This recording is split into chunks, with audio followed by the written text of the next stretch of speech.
we are almost ready, so we can slowly start. So thank you very much for being with us. I would like to welcome you to the panel titled Baltic and Black Sea Security from Kaliningrad to Crimea, Two Seas, One Strategy.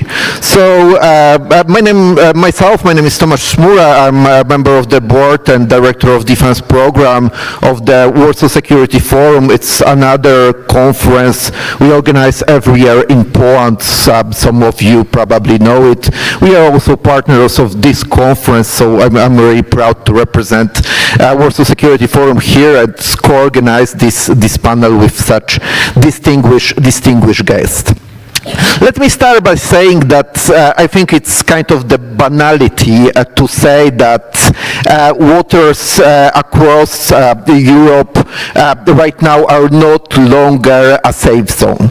Every day we note different kind of incidents, cutting of undersea cables, operation of Russia's military vessels, air incursions, and so on and so forth. So I personally believe that the maritime security should be highly on the NATO agenda during the Ankara summit, and we need to do more collective effort as allies to tackle those threats. So in this panel, I would like to ask our distinguished panelists to think about what can we do together to respond to this deteriorating environment in the waters across Europe, the Baltic Sea, in the Black Sea, and beyond. So maybe as we are on Black Sea security and Balkan security conference, so let's start with the Black Sea and General BERDILЫN, who is Deputy Chief of Defense of Romania. General, I'd like to ask you about your assessment of the current security situation on the Black Sea, where we are right now, and what is the most threatening scenario you might imagine here in the region we need to be prepared for as allies within the NATO framework. Well, again, good afternoon, and thank you for the opportunity to be part of a special panel concerning the Baltic Sea and the Black Sea, especially after the panel with nuclear deterrence. I think it's a good continuity in the conference. You asked me about what is the security update in the Black Sea. I think very dynamic in the positive sense, especially before the Ankara summit. The title of the panel, though, I want to capitalize a little bit and say that it's not about just the seas. It says two seas, one strategy. It's a multi-domain one strategy. So the maritime in both seas has a very special and important contribution, but it's about all the five domains: the land, air, maritime, cyber, and space.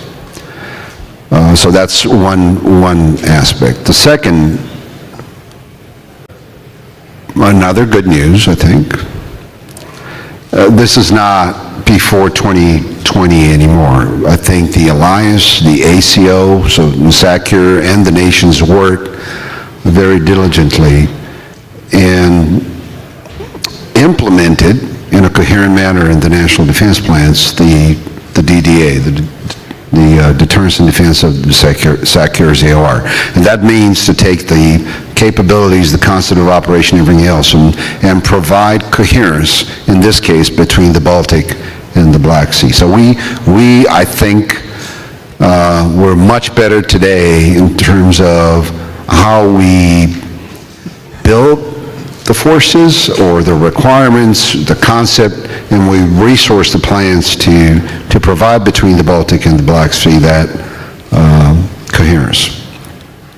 About the security situation, obviously Russia still plays subversively, not just because of the conflict in Ukraine, but Russia looks beyond what's Ukraine. So Russia is not challenging the alliance only on the eastern flank.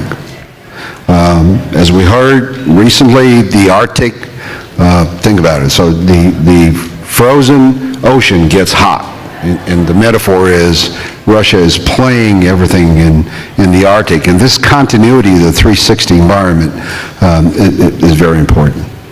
To understand that you cannot be just fixed on the eastern flank without understanding the consequences, what Russia tries to create toxically in the entirety of the 360.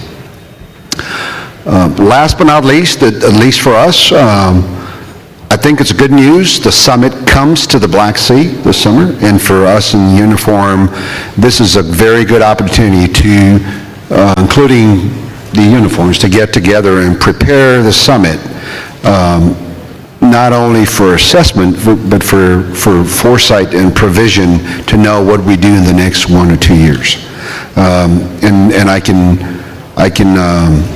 only bring another good news, and I'm also glad we have the Chief of Defense here, General Vlad. We did our homework. So national security strategy, work on the strategic defense review, the military strategy is about to come out. We constructed coherence between operational requirements, in this case for the SAFE project with the EU, but also on the way to Ankara. So we're looking at the coherence between NATO and EU from the uniform perspective to make sure we don't miss the opportunities to develop capabilities, and this is important. Last but not least, I think the next 1 or 2 years, at least from operations and training perspective, there'll be moments for us inside the National Defense Plan, assessment and review, to retrain, to adapt. So don't stay frozen into the concept of the last 2 years in facing adaptation for our National Defense Plan. And I think that's an important moment. I'll be exercising with the allies this year and then next year. Our backbone remains Multinational Corps Southeast, Multinational Division Southeast, and Multinational Brigade Southeast on the part of the alliance to make sure we have the force structure to exercise these new requirements. I'll stop here and then... And worst scenario, General? Yes. Well, worst scenario, and I'm glad I had the opportunity to do a few notes on the book of Black Swans of the Black Sea. There are so many worst scenarios in there. There are so many black swans. But I also affirm that for us, for military, we have the responsibility to address them. So you need to be convinced that when we played some of the scenarios, some of the variables, we thought about it. One that I would mention, just for the sake of the panels and the discussion, it's about that gate for Russia to enter the Danube mouth, to have this corridor of accession from the Black Sea all the way down deep into Western Europe. And that's something that I think it needs to be pretty much assessed and planned for, not as a black swan, maybe a gray swan. A gray swan being something in between unpredictable and something that is getting close to probable or even possible. Thank you. Sure. Yeah, nevertheless, we need to be prepared for all kinds of the swan, black and gray, so we need to be basically prepared for every scenario. So thank you very much for this contribution. Let's go to another important country for the Black Sea security, I mean Bulgaria. So let's include right now our colleague from who also ran very important events here in the region. So actually, I'd like to ask you about Bulgarian approach towards Black Sea security and wider security in the region. And of course, the elephant in the room, it's the election in Bulgaria, which took place, I believe, last week, and how the new government might change Bulgarian approach vis-a-vis both regional security and wider discussion we have in Europe across Russia, Ukraine, and European positions towards major security threats in Europe we have right now. Yeah, thank you very much. Of course, Bulgaria attaches great importance to the Black Sea as a Black Sea country, and we of course pay attention to all risks and threats which are developing in the region. They are multiple and interrelated, of course, but allow me to spend some minutes on the issue of relations or links between two regions as it is formulated in the topic of our panel, the links between or synergy between Baltic region and the Black Sea region, because I do believe that issue of security now is far more than of a regional matter. Both regions are exposed to the highest level of military pressure, hybrid operations and strategic actions conducted by Russia. And what is very important to understand, that Russia perceives NATO as a principal adversary. From this reason, Moscow does not view Baltic and Black Sea regions as separate strategic spaces. Instead, it sees NATO eastern flank as one unified operational environment. This also means that Russia will employ all available instruments, military, hybrid, information, energy-related, cyber, wherever it believes it can achieve the greatest strategic effect. And from this perspective, the weakest link becomes NATO's most serious vulnerability. This is precisely why the security of the Baltic Sea and the security of the Black Sea are indivisible. Two seas, one strategy is not merely political slogan, it is strategic necessity. And if we compare two regions, we can identify one important difference. Attention to the Baltic region is significantly stronger. But even more importantly, regional cooperation there is much more developed. And this is one of the most important lessons for the Black Sea region.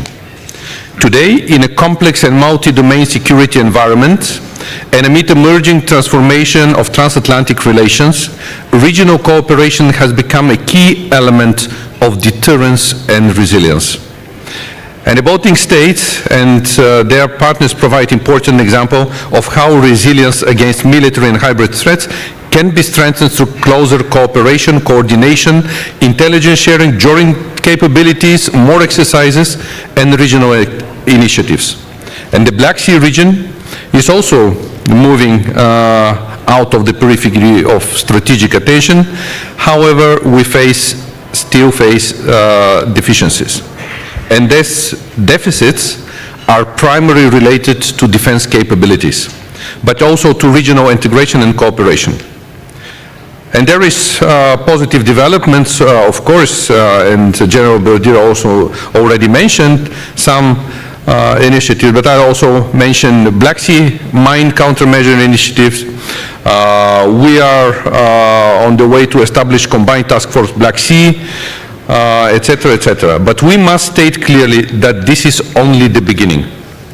First and foremost, we need to develop much higher level of situational awareness in the region. We must know what Russia is doing at sea, at air, and undersea. And this is critically important not only to military deterrence, but also for the protection of critical infrastructure. This will be an important element in the region's security when the peace in the region would be restored. And we have today a meeting of B9 here in Bucharest, which includes also states like Ukraine, Sweden, Finland, Denmark, in addition to Eastern Flank member states. And I think this is a very clear signal that the security in the Eastern Flank is indivisible. I think that we shall put more efforts in the Black Sea region to have better coordination, to have stronger regional cooperation, better military mobility, integrated surveillance and early warning capabilities, stronger protection of critical maritime infrastructure, and of course, greater strategic resilience. To reach this, I believe Bulgaria will contribute as it contributes now. I don't expect any big shifts after the elections which happened last month. Of course, there will be some peculiarities, but I do see Bulgaria as participating in all EU and NATO initiatives, but of course in the regional initiatives. Thank you. So we should be not afraid of the scenario to have another Hungary before election, which are blocking, you know, every European Union initiatives from Bulgaria's side. I don't see another Hungary in Europe. Okay, thank you very much. It's very positive what you said. Okay, so let's now go to the north, to the Baltic Sea, and include Wilfried for associated fellow in the well-known think tank, the JILGE. So, Wilfried, I'd like to ask you because you know we are, I believe, since 5 years since the beginning of the war, and as a NATO we have huge advantage over Russia on the Baltic Sea. You know, German fleet is much stronger, Swedish as well, than what Russians have in the Baltic Sea. How it's possible that we were not able to assure you know, security of Baltic Sea, and how it's possible that 5 years after beginning of the war, Russians are still able to operate shadow fleets, you know, and navigating those ships all across the world? Thank you. Thank you very much, and thank you very much for George Scutaro that I can take part in these events. It's really great. I would like to say, and I would like to agree with you, that NATO, of course, gained advantages by the membership of Finland and Sweden, two full-fledged capable armies with very functional maritime capabilities. However, I think we have to put the question in another way.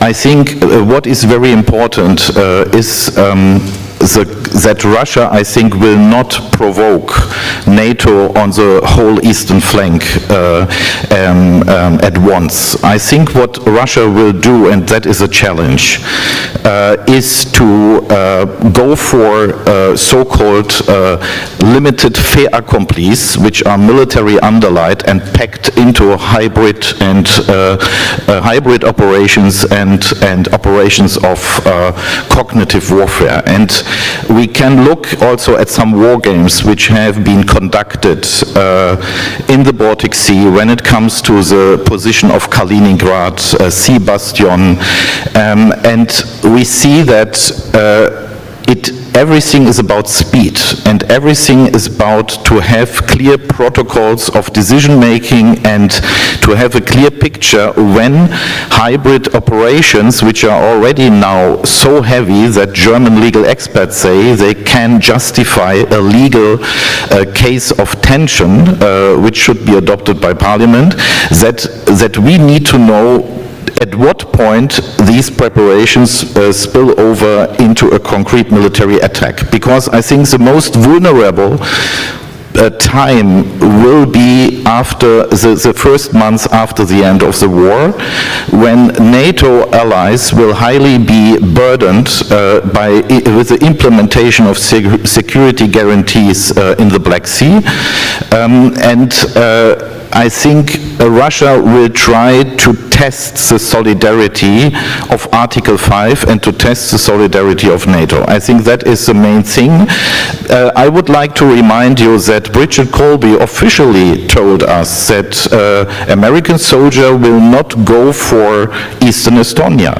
And please imagine a situation that Russia will make something, even not with the aim to occupy a territory, but only to control some important gaps like the Suwalki gap, or to bring in a group of special operation forces on Estonian territory, and at the same time they call for a snap exercise in the Bulgarian and Romanian economic zone, which they will launch maybe for months. So how in that situation are we really prepared, and are we have really on both sides states and group who has a plan B if Article 5 will not function directly? Because we have to understand, for example, when it comes to Kaliningrad, everything is about speed.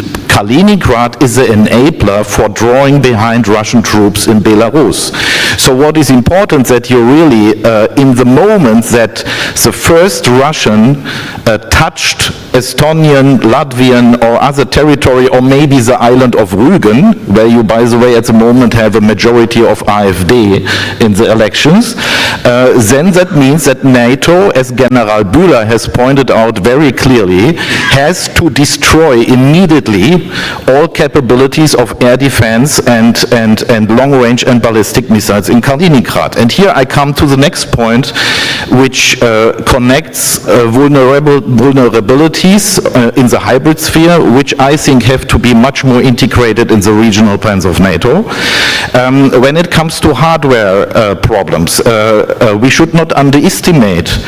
Of course, Russia is, if it comes to a whole front war with NATO, is at the moment weakened. But we should understand that we are at the moment have still big gaps. I speak about air defense, how we can bring in our air superiority if Russia creates in the north H2, HD denied bubbles, and Russia will gain time to draw behind the troops. So I think it is important to come back to the Black Sea, that we will have in the Black Sea, and I fully agree what Yordan BOZHILOV said, we need really clear-cut measures, we need clear decision-making processes, and we need the mindset that we will, together with Ukraine, by the way, Ukraine has to be integrated in all robust components, because Ukrainians are the only ones who know how to respond and who has the courageous to respond,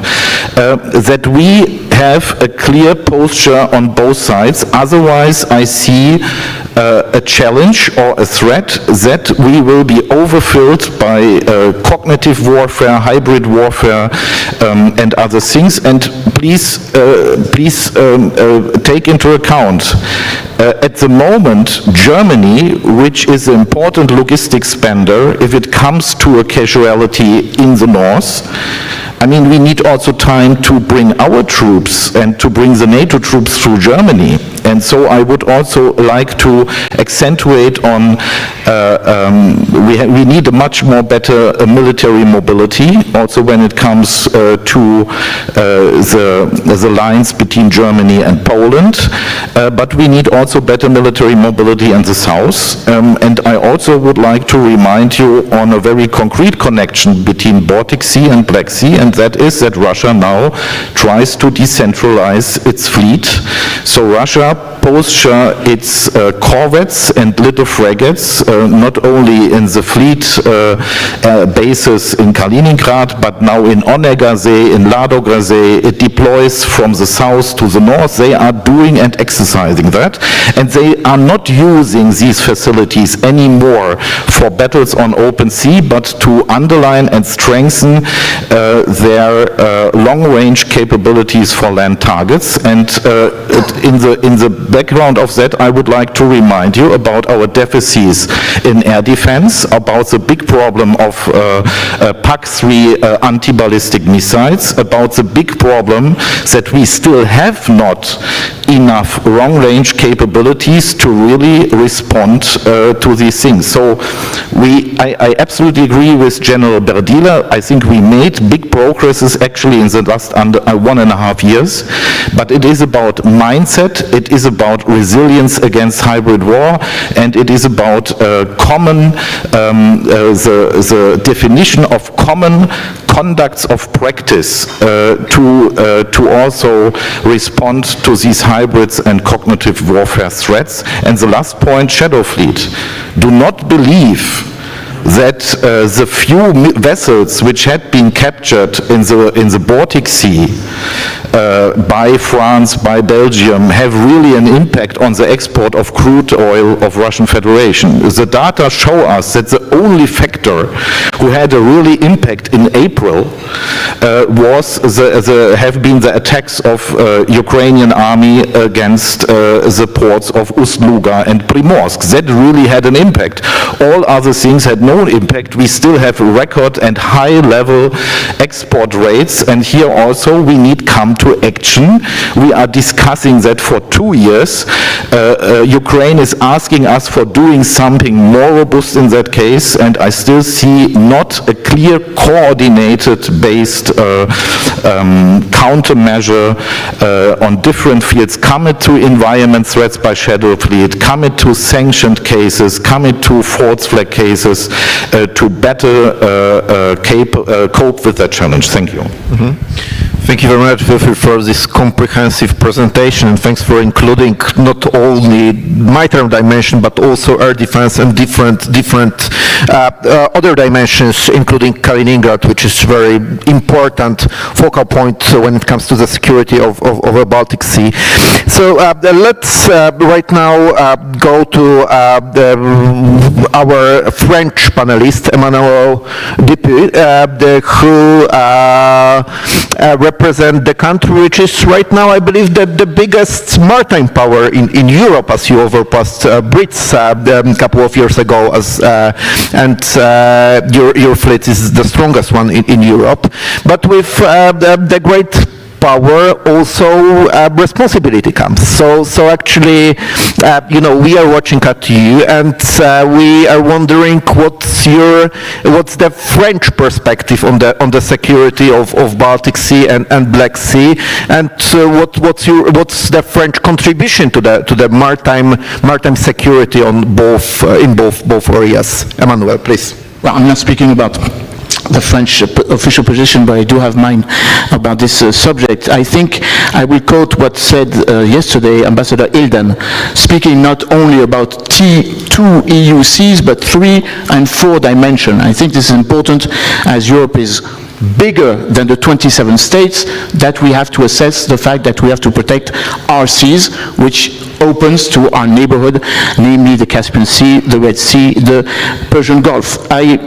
Of course, I'm French, and I do want to apprehend the fact that concerning the 3 EU seas, we are speaking about Baltics, Black Sea, and Adriatic. And I think we must maybe take the opportunity to see how we have managed to assess the security threat in the Mediterranean area. We've been experiencing that for 30 years. We have now a document which was signed in October of a new pact for the Mediterranean Sea, one future and one pact. I think it is important to take in consideration that for us, as a Mediterranean, we do assess the fact that we have to take in consideration that the sea is important, but what is most important are the shock points and the entry and the exit of these seas, namely the Danish Straits or the Turkish Straits. This gives us maybe more of an opportunity to say what is the historical position since the Montreux Convention in 1936, which of course is a model for free open seas, and the fact that we need to take that in consideration with a more modern dimension, as the warfare is not only on land, but on sea warfare, and moreover on seabed warfare.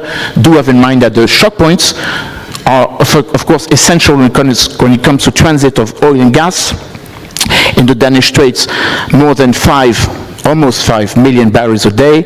In the Dardanelles and Bosphorus, almost 4 million barrels a day. But moreover, these choke points represent an essential strategic position concerning undersea internet cables. Again, 99% of the data that we are using comes from that. That's my first assumption. My second assumption is saying that France is not nor a Baltic country nor a Black Sea country, but France must have a position on a momentum. A few days ago in Dubrovnik, the 3 EU Sea Summit gathered 13 countries, but not only countries who were the so-called BAPS, or the Trimarium strategy. Let's have in mind that both Spain, Italy, Greece, USA, and now Japan are both observers and strategic partners. Maybe France should look into that. Why am I saying this? Because we are witnessing a new dimension of interconnectivity. We are speaking about corridors when it comes to linking Eurasia to Europe. We're speaking about corridors when it comes to D-block, landlocked countries. We must have this position or this philosophy when it comes to Europe. And I think this is very interesting to observe that the newly elected Hungarian President, Peter Magyar, rebooted the need to have a Danubian or Trans-Danubian cooperation, not forgetting that 15 years ago, 14 states are already engaged in that perspective with the EU strategy for Danube region, gathering more than 115 million inhabitants. I think this is important to take in consideration if we want to take part of the de-risking and de-blocking of the landlocked countries in Europe. Moreover, I think it is important because in the new perspective of having a new centrality for the Central and Eastern Europe, we need to think in the way our contenders are thinking. Interconnectivity from east to west, bringing in fact that we have to deter not only Russia, but economically China, which in the area of Central and Eastern Europe is thinking in an interconnectivity capacity, railroads, energy pipelines, highway, free access, acceleration of the supply chain from production to consuming markets in the West. I think this gives us the impression that if we were to think that way, we would think in a very geopolitical, strategic way. Again, Europe is not only the members today of the European Union, 27, tomorrow 37, but the neighborhood in which it is engaged. The meeting in Yerevan a few days ago between France, Armenia, and 45 other members show or tend to confirm the fact that we must speak in a bigger perspective. The last point, be very rapid on that, we have to address a certain number of questions that is crossing the seas that we are speaking about. Circular mobility in order to avoid illegal, irregular migration. Make economical resilience, as we have assessed it during the last Anvers summit, the last EU industrial summit, to work on edge-cut disruptive investments, not only in the members in the countries already members of the European Union, but to work on digital connectivity, tech, again, let's say disruptive economy, and I think this is where the link between the north and the east of the continent is essential. Mm-hmm. Thank you very much, Emmanuel, for the sharing French perspective. Actually, I would say that you are the most hard-working panelist today, as I see you in the third panel in the row. Right now. So thank you for your effort. We have still around 15 minutes of this panel, so probably we will be able to grab some questions from the audience. So after this round, I will try to grab some of them. So please prepare some questions or statements you might have. But right now, let me come back to our Romanian colleague, General BERDILîn. General, I'd like to, because you are in charge also of the planning and training in Romanian General Staff, so I'd like to ask you about the capabilities and capability gap we might have on the Black Sea. So what do you think should be like priority when it comes to the procurement or building capability for the countries of the region, and what Romania is doing to acquire, to build those capabilities? Well, we probably need 3 more panels to discuss how important this synchronization between what we need today and what we need tomorrow, and by tomorrow I'm addressing the next 10 to 15 years. And also I have to very much pay attention to what I say. Don't get me fired because my boss is here. And it was just again to mention that we benefit from his presence. And I think this is one point to make before anything else. This is probably one of the first cycles within the defense staff team, where we looked very much with paid attention to how do we synchronize the fight tonight with the win tomorrow. Okay, and this, in summary, is taking the National Defense Plan requirements, looking at the regional plans, and also the NDPP from NATO, the NATO Defense Planning process with the capability targets. This alignment, as I can tell you, is very difficult. But this drives fundamentally how you determine the capability gaps and what is important to prioritize. As a soldier, love to say still a young soldier, but that's gone.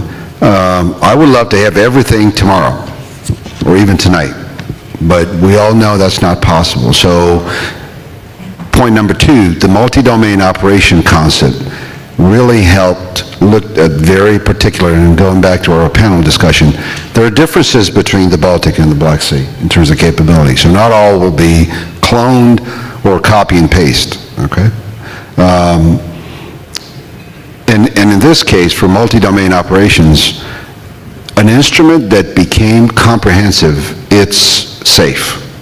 Because initially, these operational requirements and this synchronization helped the defense staff team develop the proposals for operational requirements for how you address SAFE finally, yes, which is an industrial-based program, but how do we contribute as military to build the operational requirements for those programs. So different sources of trying to minimize as much as we can capability gaps.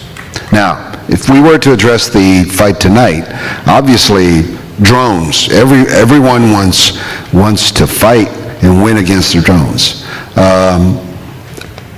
Recently, Allied Command Transformation, Romania conducted with the allies in the region, Bulgaria, Turkey, and other allies participating.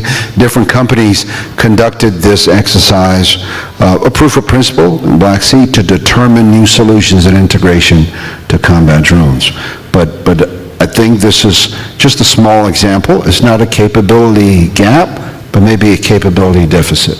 And I'll stop right there. Thank you. Thank you, General.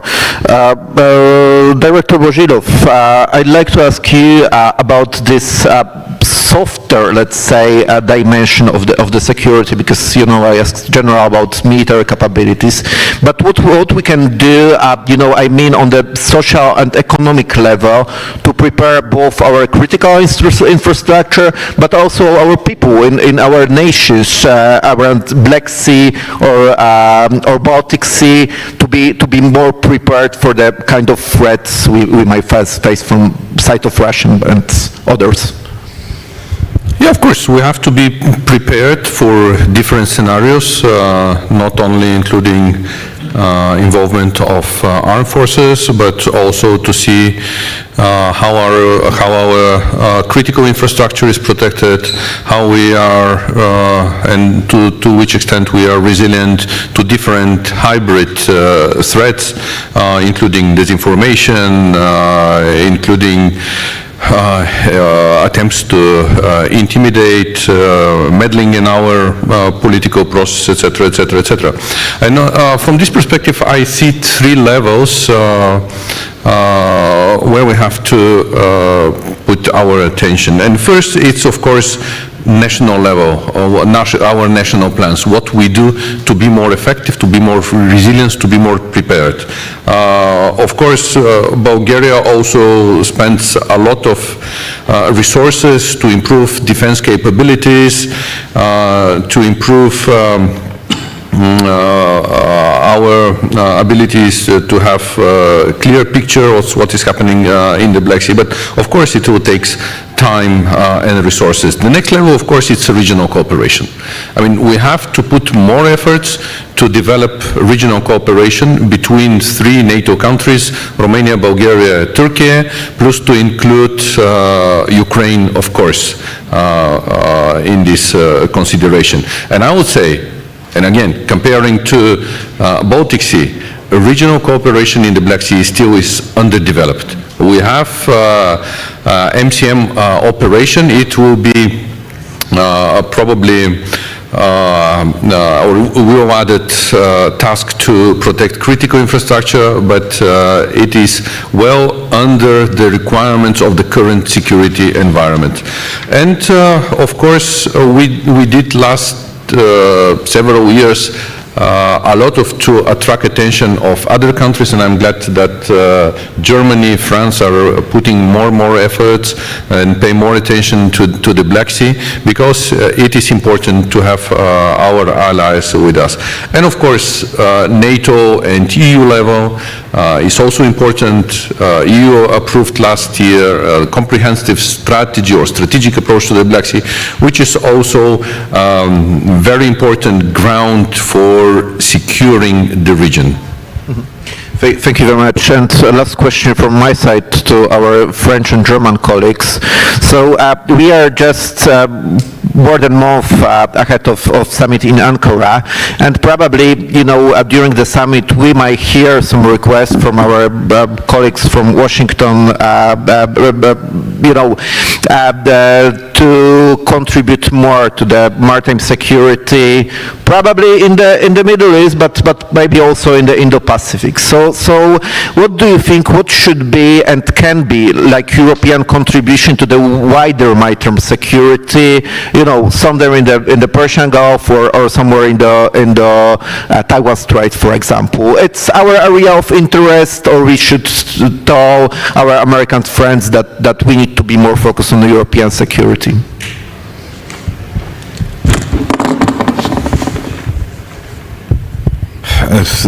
That is a good question. I would like to remind you that Germany is already preparing for a minesweeper, mine hunter to be sent to Hormuz if there will be an end of the conflict.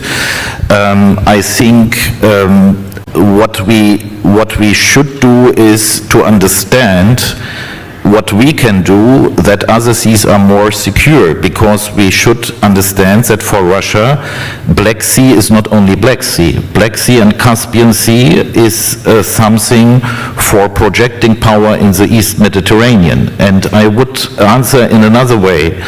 If you want to contain Russia, you should contain Russia in Syria. We should not forget about Syria. It's still not done. Russia is renegotiating its air bases and its bases in Tartus, and they are still there.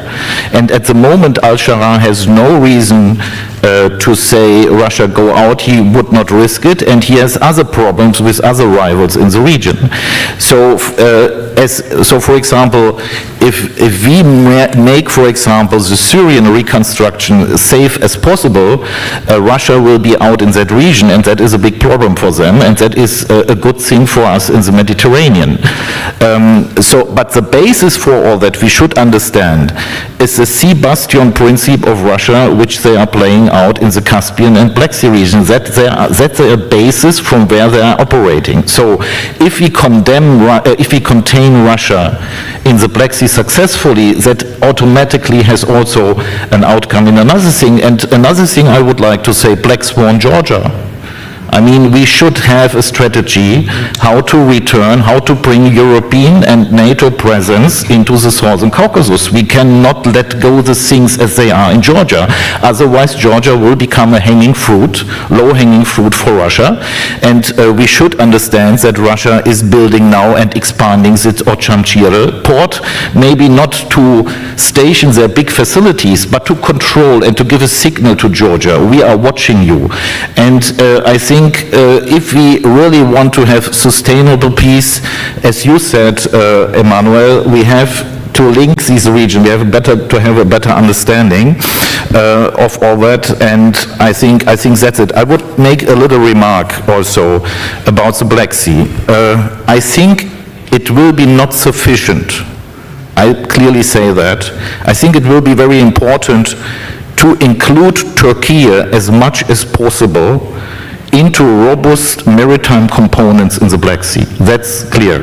But I think we should not delegate everything to Turkey, and we should also flank robust components, smart components, also to support Bulgaria and to strengthen Bulgaria and Romania in their position. I think that is also very important. Thank you, Emmanuel. But please squeeze your answer to 1 minute, as we wanted to grab at least one question. No, I will be very fast. We spoke a lot about Russia. I wanted to speak about Turkey because Ankara Summit will be the occasion to remind very simple facts, the respect of law, and in particular, law of the sea, as we have the impression, at least on my perspective, coming from Paris, that President Erdogan wants to rewrite a certain number of treaties.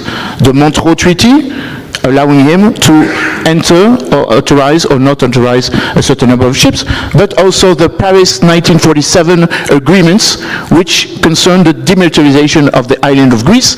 This is why we made a point when President Macron went in Athens a few weeks ago, with Prime Minister Kyriakos Mitsotakis, reminding us that we'll be very vigilant about the new maritime hubris of President Erdogan.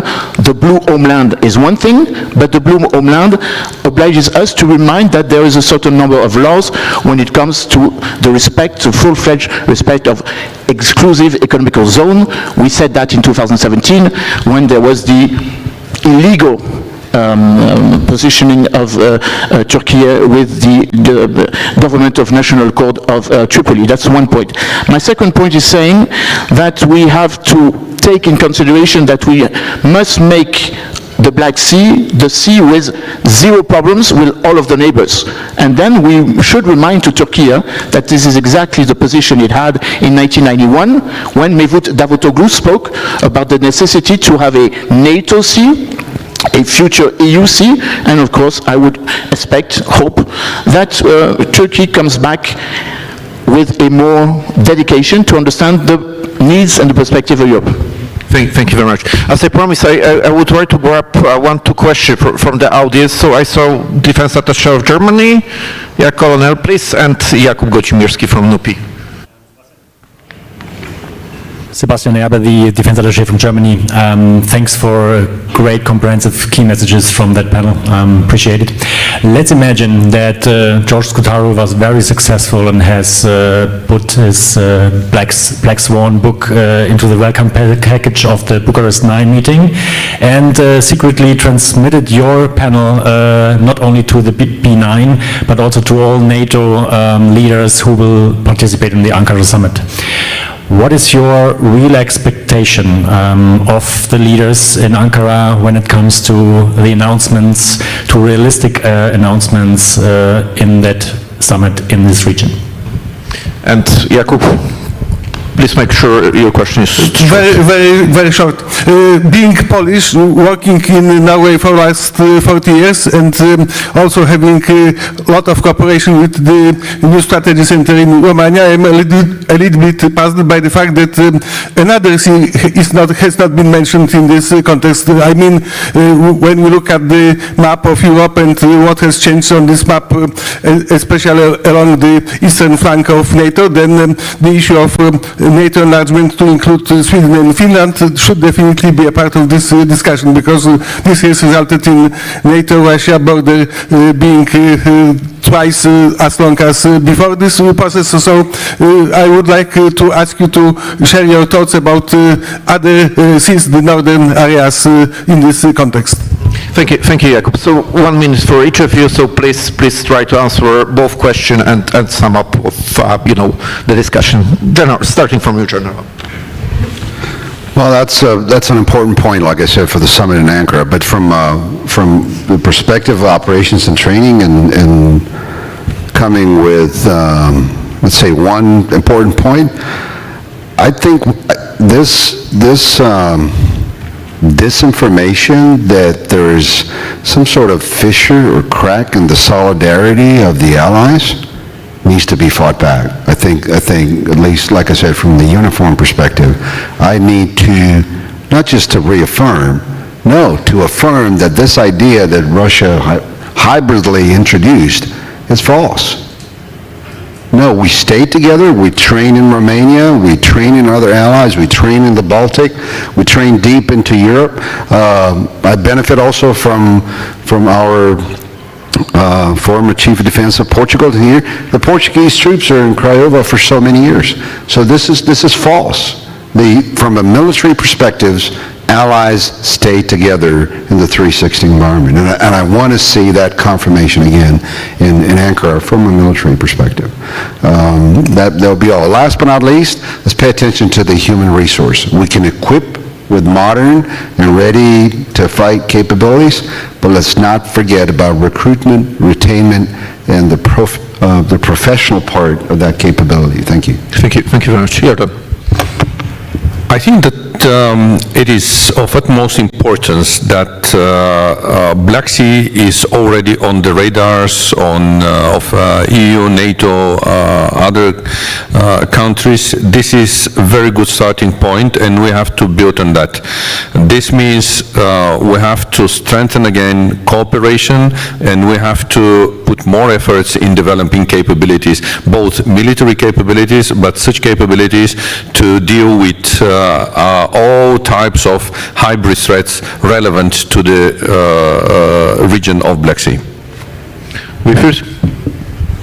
I mean, the same for me, yes. I also would like to expect confirmation of alliance solidarity, clear confirmation that nuclear umbrella is working, but nevertheless, I would say that it is not a hybrid Russian story, that we have some, let me say, uncertainties in our alliance. Excuse me, if our main ally deprives Ukraine of intelligence in the Kursk region, which costs many lives, we had it today in our discussions, if even that ally is not capable to keep up the sanctions, even in an easy way, because they matter at nothing. You spoke about the shadow fleet.